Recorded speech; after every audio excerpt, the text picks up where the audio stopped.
Boris Johnson has been warned he could face a Tory rebellion bigger than his 81-seat majority in Parliament unless he promptly acts against China.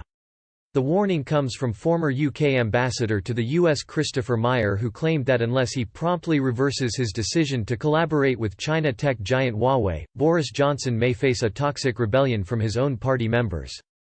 Speaking to Times Radio, Mr. Meyer said, "First of all, on its merits, this need to be done, and I am surprised we got as far as we have working with Huawei over the years.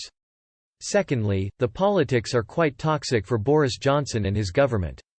Firstly, because of the pressure from close allies like the United States and Australia.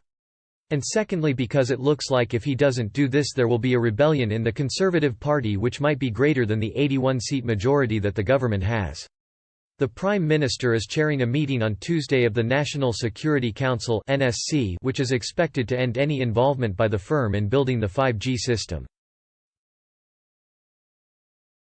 The decision, following intense pressure from both the U.S. administration of Donald Trump and backbench Tory MPs, marks a major U-turn by the government. In January, ministers announced Huawei could play a limited role in the 5G network, despite warnings that its equipment could be used by China for espionage or to disrupt the UK's critical national infrastructure.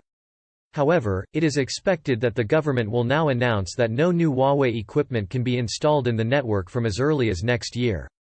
It is also expected to announce a so-called rip-out date by which all the existing Huawei equipment must be removed. Details will be set out by Culture Secretary Oliver Dowden in a common statement following the NSC meeting. Some Tory MPs have been pressing for a rip-out deadline for Huawei to be set before the next general election, due in 2024 amid fears of a lobbying campaign by the firm to reverse the decision. BT chief executive Philip Jansen warned on Monday that removing Huawei kit from the 5G network could take 5 to 7 years, while taking it out of the entire UK telecoms network could require a decade.